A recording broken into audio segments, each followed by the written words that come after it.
Así que vamos a darle la bienvenida a nuestra panelista ya estable. Perfecto. Oye, precisamente, pues ahí nos estaban indicando de que tú te escuchabas más despacio. Pero ahora ya está remediado. Roxana, entendiendo de que antes existía otro concepto, por ejemplo, estos términos de nulidad, de anulación, ¿cierto? Antes las personas no se divorciaban, dicho de algún modo.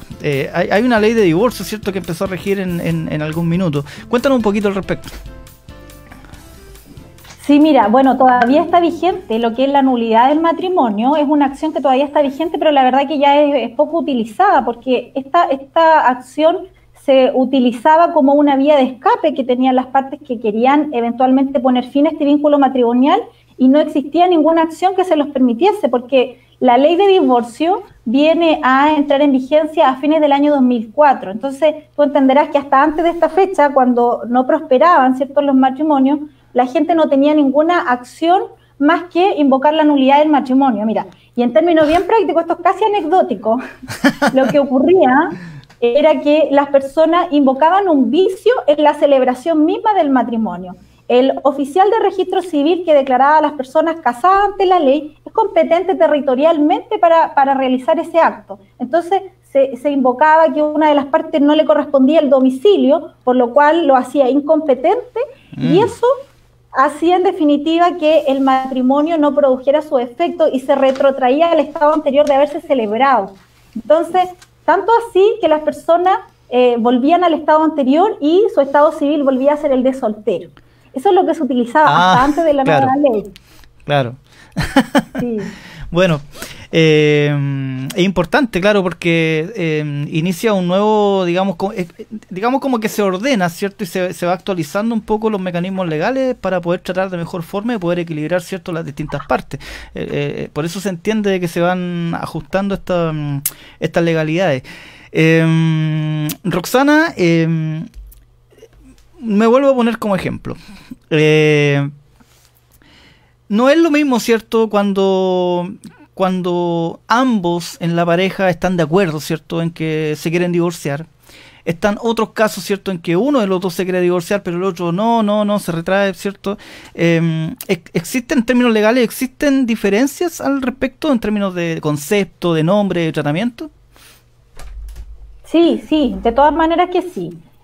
Mira, el tema del divorcio, en definitiva, depende quién lo demande, digamos, cuál es la causal por la que concurre. Los divorcios se pueden tramitar de forma distinta y hay que probar en uno u otro caso distintos presupuestos legales. Por ejemplo, mira, hay un divorcio que es el divorcio por el cese efectivo de la convivencia, ¿ya? Y claro, este divorcio, según si lo solicitan ambas partes o lo solicita una, va a ser un divorcio unilateral o de común acuerdo, ¿ya? Y dentro de esto también existen diferencias en cuanto a su tramitación. Y también encontramos un segundo tipo, que es el divorcio culposo, que este divorcio, evidentemente, que lo demanda una de las partes por causales bien específicas, ¿cierto?, respecto del otro, sí, también. Y en este caso, el presupuesto a acreditar no es el cese efectivo de la convivencia. Ahí lo podemos ir analizando más adelante, sí. Roxana, mira, tenemos tiempo. Aprovechemos de saludar a quienes se han integrado al chat. Saludemos a Milén Gutiérrez Benítez. Ella dice: saludos, Roxana, excelente abogada. Eso es lo que dice. Y saludamos también y saludemos también a Loreto Castro. Precisamente ella es la que nos había avisado, ¿cierto?, de que tú te escuchabas más despacito. Así como dice Luis Fonsi, despacito. Así que ahí, bueno, recuerden también de que pueden ir incorporando sus preguntas al chat. Acá con Roxana las vamos a dosificar en el curso de la entrevista, y para poder atender, ¿cierto?, también a sus consultas debidamente. Roxana, tenemos tiempo, podemos estar toda la tarde aquí. Así que, entrando un poco en materia respecto a la definición de cada uno de estos tipos de divorcio, básicamente, y entrando un poquitito en el tecnicismo, ¿qué es el divorcio unilateral? Ya sé que ya lo explicamos a grandes rasgos, pero quizá con un poquito más de técnica.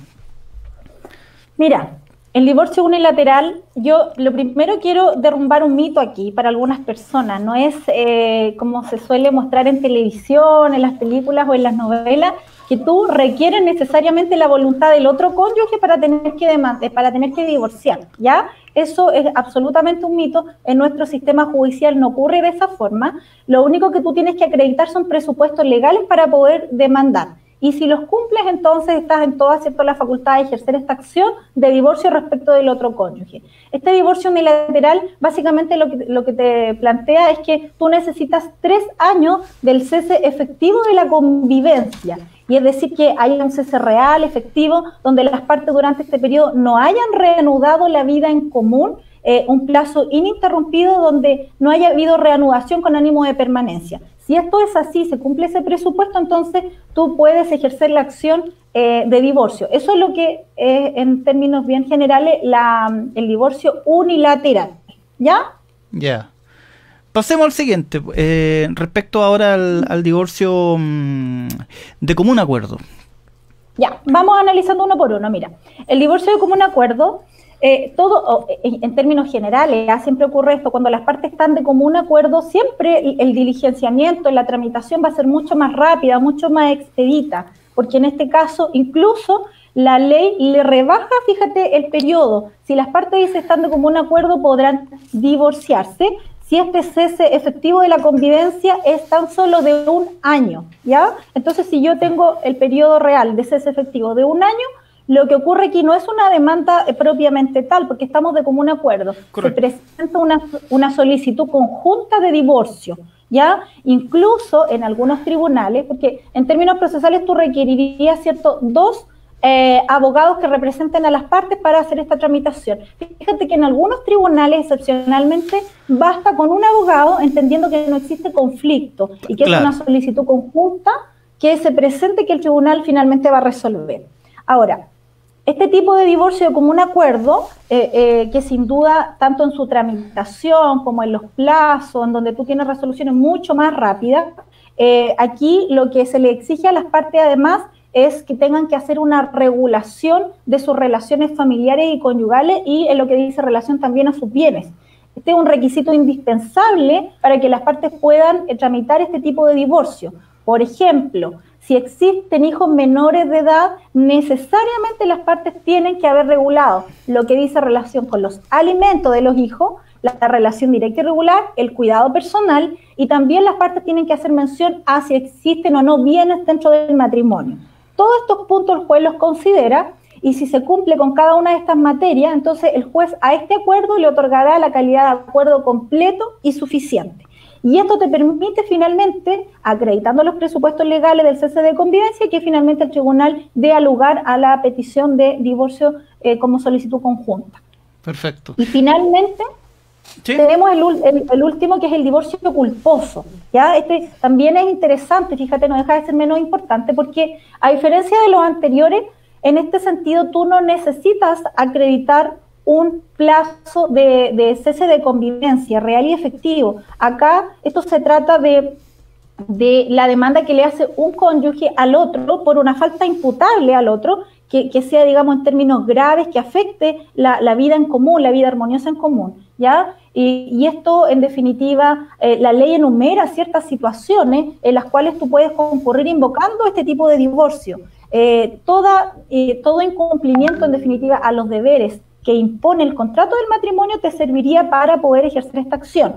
Por ejemplo, cuando existe violencia intrafamiliar, ¿ya? Por ejemplo, maltrato habitual, cuando existe alcoholismo, drogadicción, conducta homosexual, fíjate, o cuando uno de los cónyuges ha sido, digamos, condenado a ciertos tipos de delitos que afectan la moralidad pública o el orden de la familia.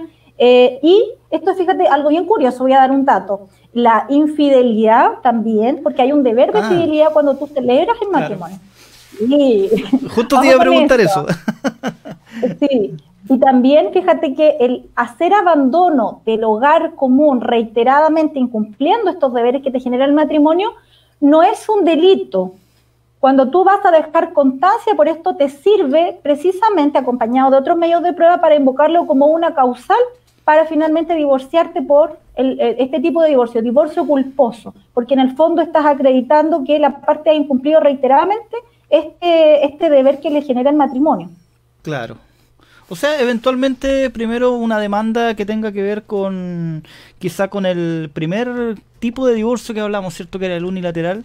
Ese es el que precisamente en algún caso podría transformarse en un divorcio culposo, ¿o no? O sea, claro, unilateral porque lo demanda uno de ellos, pero la causal por la que tú recurres es distinta, porque aquí no estás invocando cese de convivencia, estás invocando causales muy específicas. Aquí tú podrías estar separados menos de un mes, por ejemplo, y concurre esta situación, y tú puedes ya iniciar la acción, claro, sin más.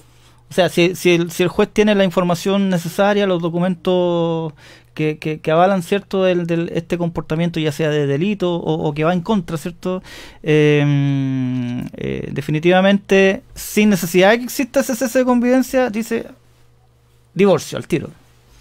En el caso del divorcio culposo, del culposo, sí, así claro. Es correcto. Perfecto. Todo pasa por un tema de prueba en un tribunal, si finalmente eso es un tema de prueba, acreditar la teoría del caso que tú planteas. Claro. Roxana, se ha dado mucho a conocer, ¿cierto?, el término divorcio express. El divorcio express, de algún modo, en términos legales no existe, ¿cierto? Pero se representaría o aunaría un poquito con el divorcio en el cual ambos están de acuerdo, porque ahí me entiendo yo que todos los trámites sería más rápido. Sí, mira, correcto. El divorcio express como tal no existe. Ya es un término, digamos, que lo indican, tal vez puede ser un término más mediático que jurídico. Claro. Que trata de explicar en definitiva la rapidez en el diligenciamiento de este tipo de divorcio. Y es obvio, porque si las partes están de común acuerdo, lo único que tú haces en la práctica, todo se reduce en cuanto a los términos procesales. Tú tienes una oportunidad en donde las dos audiencias que requiere o la tramitación de un divorcio se realizan en una sola actuación, ¿ya? Entonces, en un periodo normal, desde que tú haces la presentación de la demanda, perfectamente en un mes y medio podrías ya tener una sentencia en este tipo de divorcio de común acuerdo. Por eso es un divorcio rápido, eficaz, pero yo no me gusta mucho esa palabra, yo te digo honestamente. Como que le hace el quite, puede tender a sentirse así como medio peyorativo, ¿cierto? Respecto al resto de los trámites también, claro. Sí. Roxana, bueno, estamos viendo en pantalla la información, ¿cierto?, de tu contacto. Ahí está Facebook, EIDE, Servicios Jurídicos. Ese es el fanpage digamos, de la empresa, ¿cierto?, de Roxana EIDE. Y está el teléfono de contacto también, ahí está el WhatsApp para quienes tengan alguna consulta, ¿cierto? Algo quizá más directo, alguna asesoría, ahí pueden contactar a nuestra panelista ya de todos los lunes que nos acompaña entre las 6 y las 7 de la tarde acá en Vamos al Aire. Roxana, nos hablaste, ya escuchamos e incorporamos a la entrevista el término de cese. Este cese de convivencia, técnicamente hablando, ¿de qué se trata? Mira, este es un término bien de moda ahora, el cese de la convivencia. Existe el cese de la convivencia, ¿cierto? Pero no muchos tienen muy claro qué es lo que significa y quiénes en definitiva tienen que realizarlo. Claro. Mira, el cese de la convivencia no es más que el hecho de cesar realmente la convivencia, que tiene que quedar constancia cuando el matrimonio está irremediablemente roto, y este hecho tiene que quedar constancia en algunos documentos que señala expresamente la ley, ¿ya? Ahora, aquí es importante hacer varias distinciones. Lo primero que yo te tengo que informar es que la ley de matrimonio, la ley que permite este divorcio, 19.947, entró en vigencia el 18 de noviembre del año 2004. 2004. Esta fecha marca un hito súper importante, porque tenemos que distinguir los matrimonios que contrajeron, que se casaron, ¿cierto?, después de esta fecha y los que se casaron antes de esta fecha. Esto marca, digamos, una línea importante. Ahora, en ambos casos que se quieran divorciar, siempre tienen que acreditar los presupuestos legales, que es el mismo tiempo del cese efectivo de la convivencia. La diferencia está el medio en cómo yo lo pruebo, ¿ya? Los matrimonios que se quieren divorciar y se casaron con anterioridad a la entrada en vigencia de esta ley, como la ley no tiene efecto retroactivo, yo puedo probar con amplitud de medios probatorios. Por ejemplo, yo puedo probar este cese efectivo de la convivencia de 3 años con la declaración de testigos, que así lo indiquen y con otros documentos, digamos, que acompañen esta declaración, ¿ya? Pero perfecto. Respecto de los matrimonios que contrajeron, que se casaron, ¿cierto?, con posterioridad a la entrada en vigencia de esta ley y ahora quieren divorciarse, claro. La ley dice que para que el cese efectivo de la convivencia tenga real, digamos, este término, o sea, un hecho efectivo, se tiene que probar en 3 instrumentos que la ley señala.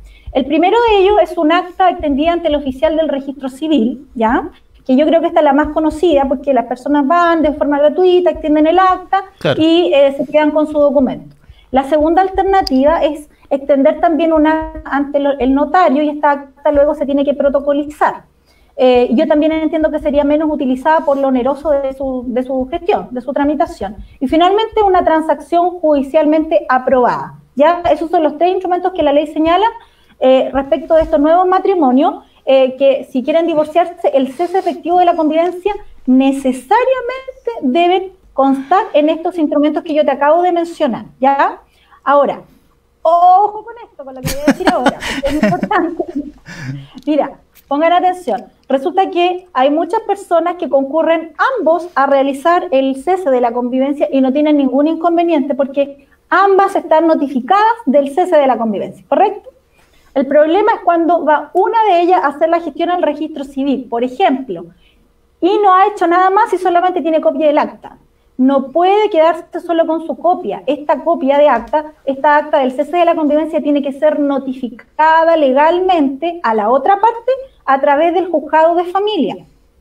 Si usted no notifica esta acta, se entiende que nunca le está, en definitiva, no le ha comenzado a correr el plazo para que con posterioridad usted pueda decir, claro, ya tengo 3 años o 1 año cumplido para poder divorciar. Correcto. ¿Ya? Claro. De hecho, es más, ese certificado tiene una letra chiquitita abajo que nadie la lee. Dice, como todo contrato. Correcto.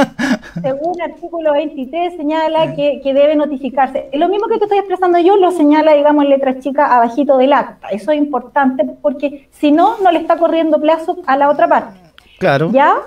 Eso más o menos te puedo explicar del tema. Ahora, sí, es importante que la gente lo hagan. Es una solicitud, una gestión voluntaria que se hace en el juzgado de familia, solicitan que se le notifique la otra parte y eso ya te permite continuar con las acciones posteriores. Claro. Entonces, podríamos crear un espacio dentro de este programa, ¿cierto?, que sea mito o realidad dentro del plano jurídico, ¿cierto? Sí, súper, me parece súper. Hay muchos mitos todavía que tenemos que ir sacando de la mente porque a veces la televisión tiene influencia y mal conceptualiza algunas cosas, así que súper. Claro, bueno, dentro de lo que alcancé a captar, ¿cierto? Significaría de que no todo el mundo necesariamente necesitaría, ¿cierto?, este cese de convivencia para poder llevar a cabo el trámite. Sí, mira, eso es lo primero, eso es un punto súper importante. No todos quienes se quieren divorciar necesitan realizar el trámite del cese efectivo de la convivencia. Este es un hecho que en todos los casos siempre tiene que probarse en el juzgado de familia, ¿ya? Pero el tema es que los instrumentos que yo te acabo de mencionar, los 3 instrumentos, no todos lo tienen que suscribir, no todos lo tienen que realizar. Claro. Solo quienes se casaron con posterioridad al 18 de noviembre del año 2004, para ser precisa, ¿ya? Claro. Y además, ojo con esto, porque ya los que se casaron después del año 2004, entonces necesariamente, ¿cierto?, tienen que hacer este trámite, ¿sí, Cristian? Mira, qué interesante lo que nos comenta Loreto Castro, ella nos está viendo, y creo que ya respondiste a la pregunta. ¿Es necesario esperar 1 año para divorciarse si existe violencia intrafamiliar? No, necesariamente. Claro. La violencia intrafamiliar entraría dentro de un divorcio culposo si es que tú así lo logras acreditar y podrías no esperar el año para gestionar esta acción. Nos escribe Milén Gutiérrez, ella nos pregunta, ¿se pueden presentar ciertos testigos para acreditar una infidelidad o necesitan pruebas tangibles? Mira, qué buena pregunta, porque la infidelidad en el tribunal yo creo que es la causal más difícil de poder demostrar, porque además dentro de los incumplimientos que te exige la ley tienen que ser incumplimientos reiterados que afecten esta vida en común y infrinjan estos deberes conyugales. Entonces, se puede acreditar con testigos, pero no únicamente quizás con la declaración, depende de lo que declaren los testigos, pero generalmente, mira, en el tema de familia tú tienes libertad probatoria, tú puedes presentar fotografías, puedes presentar videos, puedes presentar, por ejemplo, correo electrónico, WhatsApp, y muchas cosas que te permiten, en definitiva, demostrar el punto, ¿cierto?, de la infidelidad, ¿ya? Claro. Así que se van conjugando, sí. Loreto Castro, a ver, si me casé en el año 2017, ¿es necesario hacer el cese de convivencia si está el trámite de la pensión de alimentos? Ya, qué buena pregunta. Mira, las personas que se casaron con la entrada en vigencia de la nueva ley y no han hecho el cese efectivo de la convivencia, hay otra alternativa, que es que efectivamente se han regulado materia respecto de sus hijos, cuidado personal, alimentos, relación directa y regular, y ya consta entre las partes una demanda. La fecha cierta se va a considerar como la notificación de esta demanda, y en ese caso no sería necesario que realizaran el cese efectivo de la convivencia, porque este medio de prueba les sirve para acreditar ese hecho. ¿Ya? Excelente, así que muy buena pregunta, Loreto. Excelente aclaración de nuestra abogada, que, como ya mencionaba, nos acompaña todos los lunes acá en Vamos al Aire a las 6 de la tarde, tocando algún punto, algún tema, ¿cierto?, de importancia respecto al campo del derecho de familia. Roxana, tenemos a mucha gente conectada hoy día, así que eso significa que vamos bien con este proyecto, ¿cierto?, de insertar un poco estas entrevistas, ¿cierto?, que son necesarias, sobre todo en estos tiempos que estamos viviendo ahora. Cortito, amigos, Instagram, Facebook y YouTube, radiomás.cl está presente ahí también, para que nos busquen en las redes sociales. Bien, Roxana, anoté por acá una duda que me surgió. ¿Qué sucede, por ejemplo, cuando el cese de convivencia de algún modo tiene requisitos? Por ejemplo, ¿podrían eventualmente durante un cese de convivencia ambas personas, ¿cierto?, vivir bajo un mismo techo, por ejemplo? Mira, yo creo que eso que tú planteas es una situación bastante más común de lo que pensamos. Y es porque hay muchas personas, matrimonios, que tan solo cuentan probablemente con un bien inmueble en común, una única propiedad. Y a pesar de que emocionalmente el vínculo matrimonial ya está irremediablemente roto, no hacen vida en común, sin embargo, en la práctica siguen compartiendo espacios comunes, ¿ya? Por lo mismo, porque no tienen otra propiedad donde todavía mudarse. Entonces, en este sentido, para los efectos legales, y ya en este sentido también ya hay jurisprudencia, en ningún caso afectaría para yo invocar que efectivamente hay un cese de la convivencia y pueda ejercer mi debida acción de divorcio. En definitiva, no sería ningún impedimento, en la práctica ocurre bastante, y eso también se hace, y así también se demanda y se establece. Sí. Roxana, bueno, cuando comenzamos la entrevista, ¿cierto?, Angeli Poblete nos solicitaba, ¿cierto?, más adelante tocar ciertos temas, por ejemplo, el tema del prenatal y el postnatal, que es súper importante también. Nos escribe Eli Love, perdón, así es el nombre en Facebook. Por favor, yo creo que podría ser eventualmente para la próxima semana, ¿cierto?, incorporar quizá algo de información respecto a esto que ya tocamos hace 2 semanas atrás, que tiene que ver precisamente con el retiro de fondos, ¿cierto? Pero es bien específica la consulta, que tiene que ver, por favor, hablen del retiro de fondos. Los que no estamos en el país deberíamos hacer el trámite en los consulados para nuestra mayor facilidad. Me gustaría que nos ayuden en eso para todos los inmigrantes que estamos fuera de Chile. Es interesante, esto ya lo estuvimos conversando hace 2 programas atrás. El programa se encuentra alojado en nuestro fanpage y tenía que hacer, obviamente, lectura del mensaje, ¿cierto?, para ser equitativo con todos quienes nos están escribiendo en este minuto. No sé si quiere aportar algo al respecto o... Bueno, es que eso en realidad no debía un poquito del tema. Correcto, central, sí. Pero sí, fíjate, podemos, con posterioridad a esta entrevista, podemos hacer algún video explicativo de cómo ellos pueden hacer esta gestión, para explicar un poquito a todas aquellas personas que se encuentran fuera de nuestro estado. Sí. Eso, perfecto. Bien, Roxana, para continuar respecto a este tema del divorcio, ¿cierto? ¿Te parece si nos explica un poco el step by step, el paso a paso, ¿cierto? Respecto al proceso judicial, desde que se presenta la demanda, ¿cierto? Y que es el inicio, en realidad, del proceso de divorcio. Mira, esa es la frase que está de moda hoy día, sí. Paso a paso, vamos paso a paso, muy bien. Ya, mira, te voy a explicar el paso a paso del tema del divorcio. Primero, ya bien dijimos la distinción de los que requieren o no el cese efectivo de la convivencia. Segundo, clarificar que siempre debe concurrir patrocinado por un abogado que confeccione la demanda. En términos procesales, el divorcio siempre se lleva a cabo en dos tipos de audiencia. Una primera audiencia que se denomina preparatoria y una segunda audiencia que es la audiencia de juicio.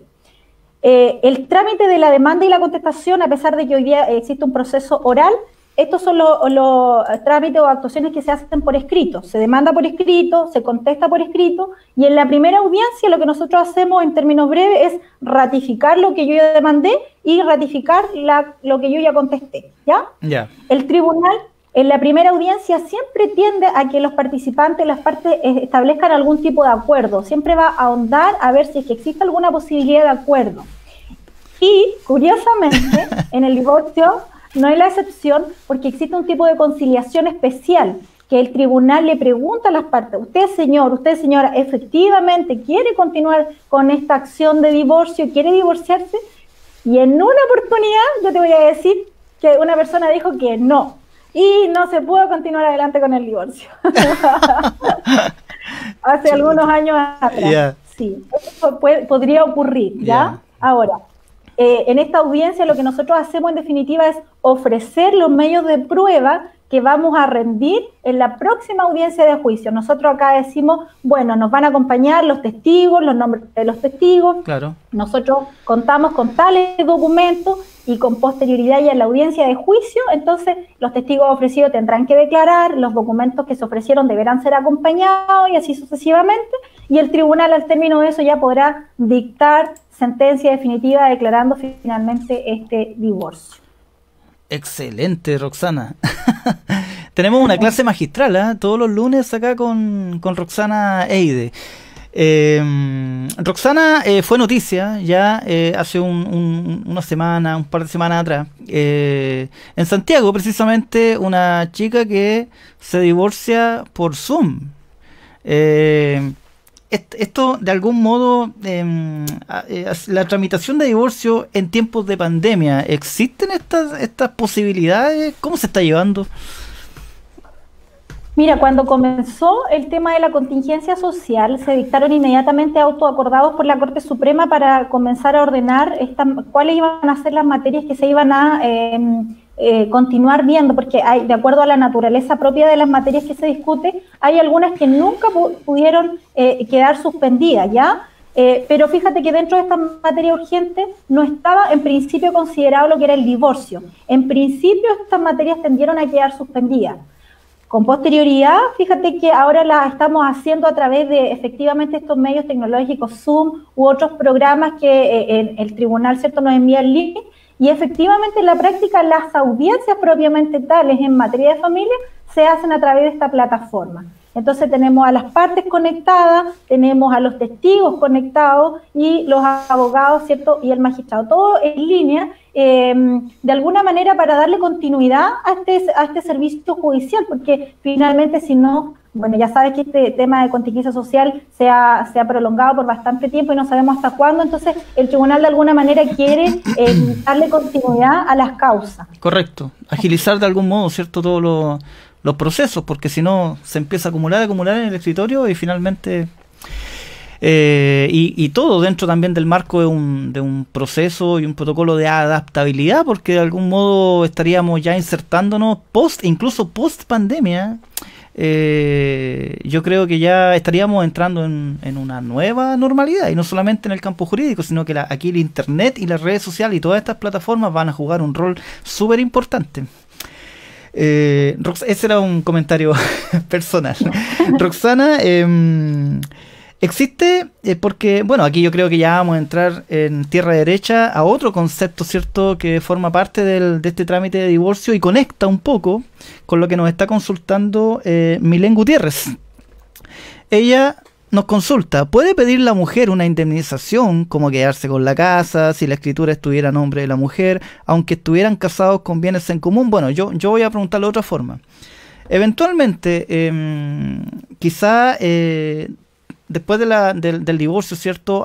Eventualmente una parte puede que quede más desprotegida económicamente, sin importar si fuera la mujer o el hombre. ¿Existen estos mecanismos indemnizatorios? Sí, excelente pregunta. Sí existe, es lo que se conoce comúnmente con el nombre de la compensación económica, ¿ya? Compensación económica, claro. Muy bien, sí. Compensación económica, que ya habíamos hecho alusión de este término jurídico a propósito del retiro del 10%. Claro, claro que sí. Sí, la compensación económica, mira, fíjate que es un derecho que le asiste al cónyuge que no realizó alguna actividad remunerada o lucrativa, o lo realizó en menor medida de lo que pudo o quiso, ¿ya? Y esto es porque se dedicó principalmente al cuidado del hogar común y al cuidado de los hijos. Ahora, este es un derecho que no está establecido en favor o en beneficio exclusivo de la mujer, ¿ya? Esto es para cualquiera de los cónyuges que se haya encontrado en esta situación. Lo que pasa es que en la práctica, la mayoría de las veces, bueno, ahora, ¿cierto?, nuestra realidad ha cambiado, ambos, ¿cierto?, trabajan en igualdad de condiciones, pero hasta hace muchos años atrás, en la mayoría de los casos, la mujer era la que cumplía ese rol, dedicarse al cuidado de los hijos y del hogar común, por lo tanto, siempre se demanda, ¿cierto?, este concepto. A eso obedece, y en definitiva, este tipo de indemnización por el menoscabo económico que le surge, porque fíjate que nos podemos encontrar que en una edad avanzada del matrimonio puede ocurrir que las partes decidan divorciarse. Entonces nos encontramos con personas adultas, quizás que no han trabajado, y imagínate poder insertarla en ese momento al mercado laboral, se hace muy complejo. Claro. Y este concepto, o esta indemnización o compensación económica viene, digamos, a suplir esta situación, este desmedro económico que sufrió uno de los cónyuges, ¿ya? Perfecto. Roxana, ¿y esto cómo se paga? Mira, la compensación económica, es que es un tema que podría darnos para un lunes completo, ¿ya? Sí, en serio. Pero en términos bien generales, yo te digo, primero que hay hartos parámetros y principios en los cuales, ¿cómo se establece primero una cuantía? ¿Cuánto se tiene que pagar? Claro. Porque las sumas que se demandan por este concepto generalmente son sumas importantes, sumas millonarias, ¿ya? Que una persona, el cónyuge que la debe pagar, no va a tener para pagarlo normalmente en un solo acto. Y esto obedece, ¿por qué? Porque se analizan aquí, por ejemplo, si la persona que dejó de trabajar tenía alguna profesión o oficio y dejó o priorizó el hogar común, los niños, a propósito de no continuar su trabajo, ¿ya? ¿Cuál es su edad? ¿Cuál es su estado de salud?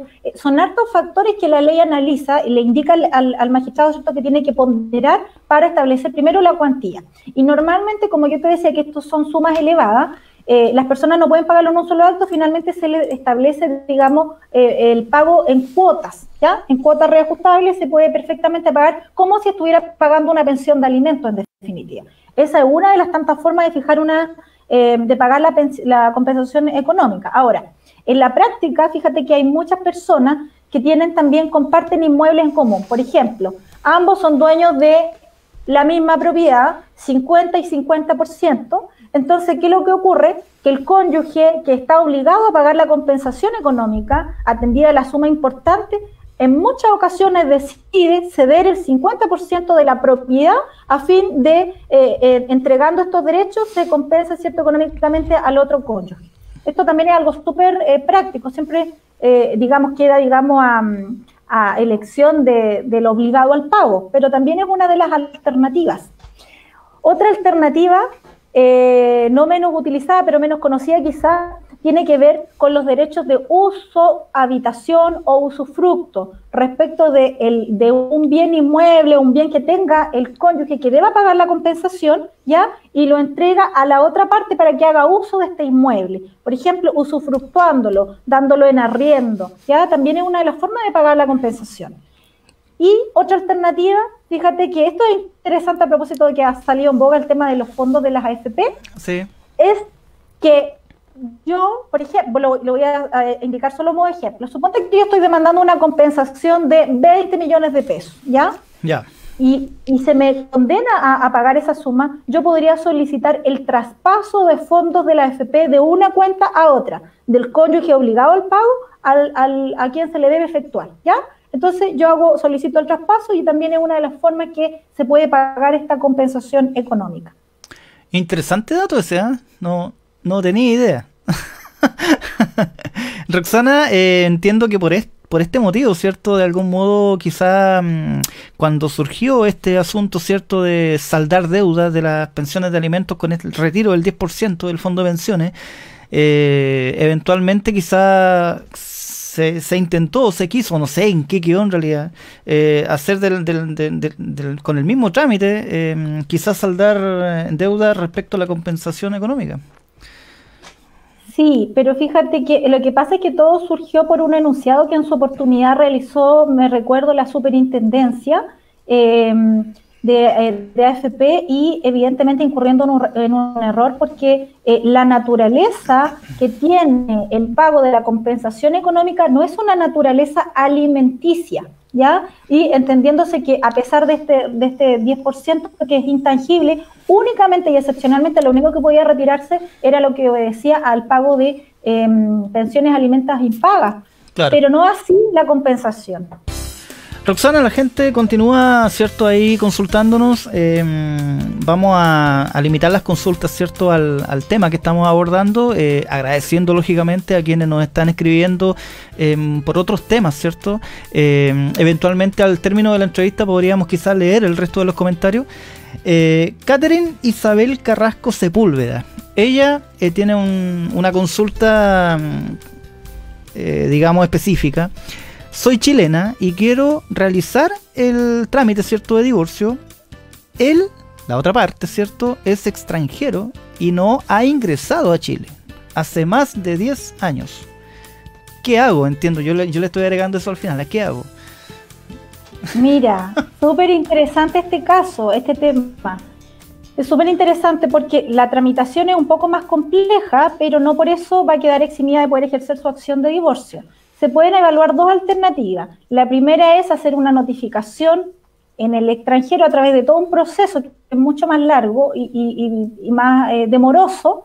Y la otra alternativa es designar un curador de ausente para que te validen el proceso judicial. En definitiva, se indica que la persona no está en el territorio nacional y hay una persona que se le designa que es el curador del ausente, quien evalúa la situación, se hace parte en el caso, emite un informe y con posterioridad a ese informe, cuando te dan al lugar, digamos, cumpliendo estos requisitos que certifica que la persona no está, no es hallada, no sabe dónde notificarlo en el extranjero, etcétera, etcétera. Entonces, con este informe tú puedes proceder de todas maneras a realizar el proceso de divorcio. O sea, tiene opción. O sea, hay opciones. Bueno, hay opciones, de todas maneras que sí. Catherine Carrasco, bueno, ahí están la información de Roxana en caso que necesite alguna mayor asesoría al respecto. Ahí está en pantalla. Roxana, ¿cuáles son, digamos, porque también quizás es bueno saber qué se gana, qué se pierde, ¿cierto?, en términos legales. ¿Cuáles son los efectos directos del divorcio?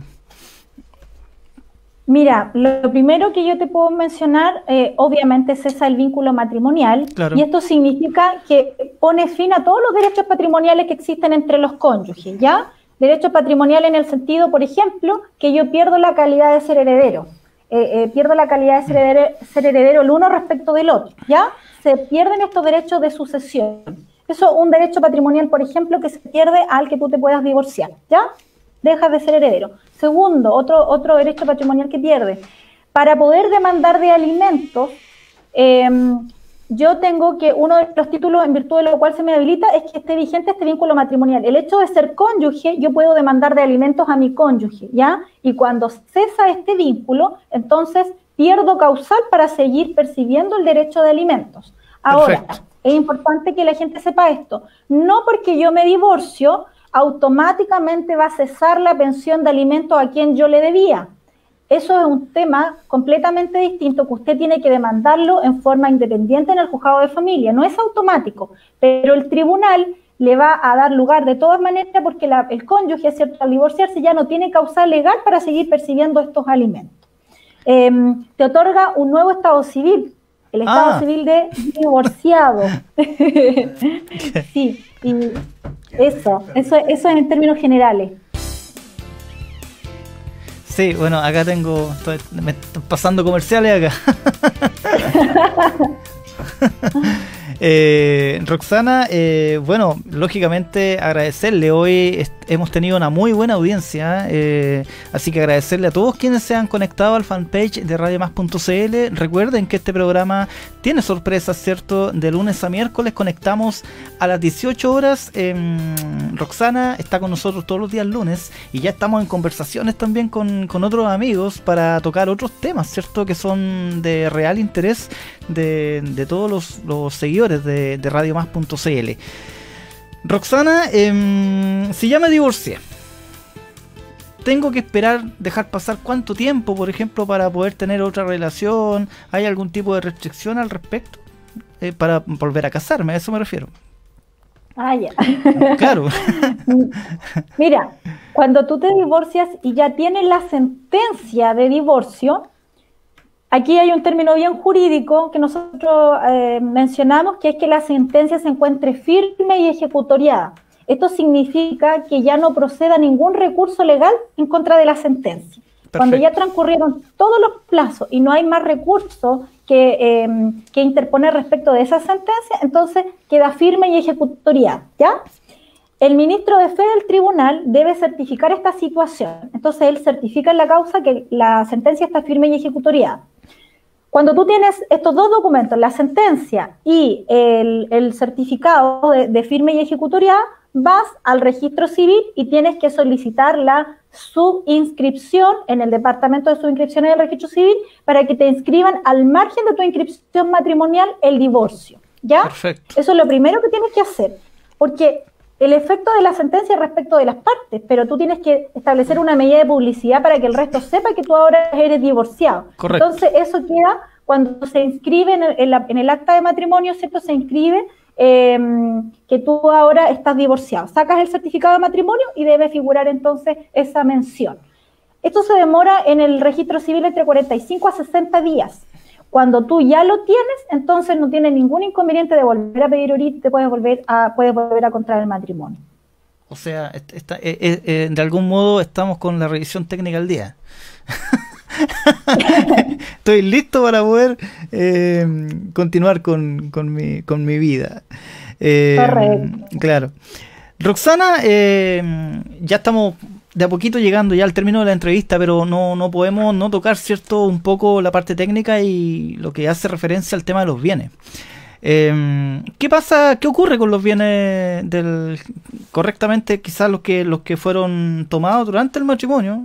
Y yo entiendo también que puede ser cómo se firmó el contrato del matrimonio, pero también hay bienes que se adjudicaron durante el matrimonio. Mira, bueno, aquí hay que distinguir, porque hay distintos tipos de regímenes patrimoniales dentro del matrimonio, ¿ya? El más común, ¿cierto? Y el que en donde la gente mayormente se opta para casarse es el de sociedad conyugal. Pero claro, también está la separación de bienes y la participación de los gananciales. Lo que no se debe confundir es que cuando tú tramitas el divorcio, lo único que estás haciendo es poner cese a este vínculo matrimonial. No estamos haciendo ningún tipo de liquidación respecto de los bienes, porque la liquidación propiamente tal ya es una operación matemática de cálculo en donde tú tienes que separar los activos, los pasivos, las deudas, los bienes y comenzar a hacer este proceso para ver cómo tú vas a repartir los bienes. Porque claro, posteriormente, por lo menos cuando están casados en sociedad conyugal, se genera una comunidad de bienes. Entonces, el divorcio solamente pone fin al vínculo matrimonial y con posterioridad al divorcio las personas tienen que hacer otra actuación. Depende el régimen en el que contrajeron matrimonio. Pero, por ejemplo, que la mayoría de las personas está en sociedad conyugal, procede después una liquidación y esto generalmente, mira, lo hacemos nosotros los abogados, confeccionamos a través de escritura pública, le confeccionamos, ¿cierto?, a las personas este documento y se hace esta liquidación de forma voluntaria de común acuerdo entre las partes y luego se hacen las inscripciones respectivas en los determinados conservadores si tuvieran, por ejemplo, bienes inmuebles, ¿ya? Pero es un acto completamente distinto. Y que no va inserto por el hecho de que tú te estás divorciando, porque la gente cree que al divorciarse también está inmediatamente solucionando el problema de los bienes, y ahí es donde comienza recién el problema de los bienes. ¿Y esto se puede hacer simultáneamente el proceso de divorcio? Terminado el proceso de divorcio, tú lo puedes hacer. Sí, ya, correcto. Perfecto. Antes no, ahora, no se puede. Lo que pasa es que antes lo que puedes hacer es cambiarte de régimen a través de escrituras públicas, puedes cambiarte de régimen, puedes liquidar la sociedad conyugal, por ejemplo, y cambiarte a la separación de bienes. Eso todo lo puedes hacer, tú puedes cambiar de régimen patrimonial. Lo que nunca pueden hacer es volver a la sociedad conyugal, pero sí pueden, si están en sociedad conyugal, cambiarse a otro régimen. Eso lo pueden hacer. Roxana, acá en el chat, Catherine Isabel te dice, muchas gracias por la respuesta. Milén dice, gracias querida abogada, bendiciones para ti. Y Milén también nos deja el dato ahí, no sé qué puedes tú aclarar al respecto. Ella dice, pero la mujer tiene que esperar un tiempo para volver a casarse. Es lo que ella comenta acá. ¿Mito o realidad? No, es lo que yo te decía, pues es lo que conversábamos. Mira, ahora hay hartos detalles que no tienen, que no tienen relación con el divorcio propiamente tal, que tienen que ver con volver a contraer un matrimonio, pero hay hartas precisiones que podemos hacer, pero ya nos desviamos un poco del matrimonio. Por ejemplo, si quiero volver a contraer matrimonio y tengo un hijo, ¿qué va a pasar? ¿Me puedo volver a casar? Hay otros requisitos que el sistema legal me va a pedir, por ejemplo, para proteger los bienes del hijo. En el caso de la mujer que se quiere volver a casar por el tema, ¿cierto?, del embarazo. Bueno, hay otras precisiones que hay que hacer, pero nos vamos a desviar un poquito del tema principal del divorcio. Pero sí, mira, si esto del derecho de familia, tenemos tema para muchos lunes más. No, así que claramente. Vamos con calma. Vámonos con calma, como dice Mauricio Miranda, mi colega. Aprovechamos de invitar a nuestra gente martes y jueves a las 20:30. Mauricio ahí, mi colega y amigo, ¿cierto? Está ahí acompañándonos siempre con un invitado especial. Estado Américo, Aleste, Natalino. Han pasado muchas personalidades, ¿cierto? Muy reconocidas por este programa. Roxana, hace poquito nos escribió, ¿cierto? Acá estaba la consulta de Catherine, ¿cierto? Respecto a esta persona que es del extranjero. Pero, ¿qué ocurre en los casos con los extranjeros, con los casados? Si ambos se casaron en el extranjero, pero ahora ya son chilenos, ¿los procedimientos son distintos? Lo que pasa es que cuando llega, digamos, un matrimonio que lo contrajo en el extranjero, para validarlo, tiene que inscribirlo. Lo primero que tiene que hacer es inscribirlo en el registro civil. ¿Tiene que casarse de nuevo acá? No es que se vuelva a casar acá, no es que celebre nuevamente el matrimonio acá, porque él ya celebró válidamente su matrimonio. Claro. Lo que tiene que hacer ahora es proceder a la inscripción respectiva para que se le considere legalmente casado acá en Chile. Válido, ¿ya? Claro. Exactamente, y se le considerará separado de bienes. Sí, se le inserta dentro de este régimen patrimonial. Ya. Roxana, bueno, ya estamos llegando al fin de esta conversación. Lógicamente agradecer a todos quienes han consultado. Acá nos dice Catherine Carrasco, felicitaciones, muchas felicitaciones por el programa. Felicitaciones para nuestra panelista. Que gratamente, ¿cierto?, nos acompaña todos los lunes acá en radiomás.cl, no se olviden. Roxana, ¿de qué podríamos hablar la próxima semana? Porque ya hay gente que ya nos está escribiendo, nos están haciendo ciertas solicitudes y hay hartos temas que abordar. Eventualmente le podemos pedir a la gente quizás que nos puede dejar una nota ahí y nosotros ver para dónde apuntamos más, ¿cierto? Sí, exactamente, que ellos nos vayan indicando en definitiva cuáles son los temas de su interés, a propósito también dentro de la contingencia social, ¿cierto? Y para la próxima semana ya prepararles un tema y poder responder en definitiva todas sus consultas y clarificar todas las dudas que tengan en ese tema. Eso es. Roxana, sin antes mencionar, ¿cierto? Antes de irnos, tu fanpage, EIDES Servicios Jurídicos, ahí está el número de teléfono, ustedes ya lo están viendo para cualquier consulta, alguna asesoría al respecto. Ustedes pueden contactar a Roxana y a su equipo, a su staff, ¿cierto? De trabajo, ahí en EIDES Servicios Jurídicos. ¿Qué sorpresas se puede encontrar la gente ahí en el fanpage? Porque constantemente también tú estás subiendo información.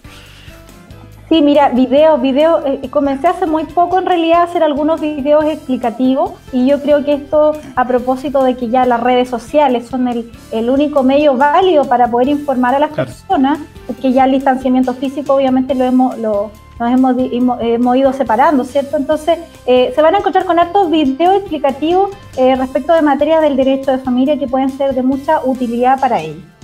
Eso. Bien, Roxana. Hablé con la producción acá, con mis colegas, y te has ganado un tazón de RadioMás.cl. Estoy emocionada. Así que, obviamente este es el mío, pero yo te estoy indicando de que te vamos a hacer llegar ahí, de alguna forma te vamos a hacer llegar ahí un regalito, ahí un tazoncito de RadioMás.cl.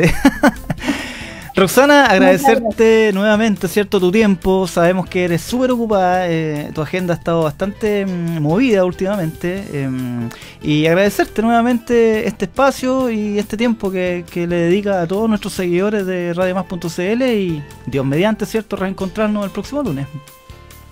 Sí, gracias, agradecida Cristian, y qué bueno que la gente se motive, se sume a la conexión y participe e interactúe con nosotros también haciéndonos consulta, porque para eso estamos, para resolver todas sus inquietudes. Así que muchas gracias y saludos a todos, nos vemos el próximo lunes. Eso. Roxana, vamos a dejar, para terminar, ¿cierto? El programa, vamos a dejar invitada a la gente a ver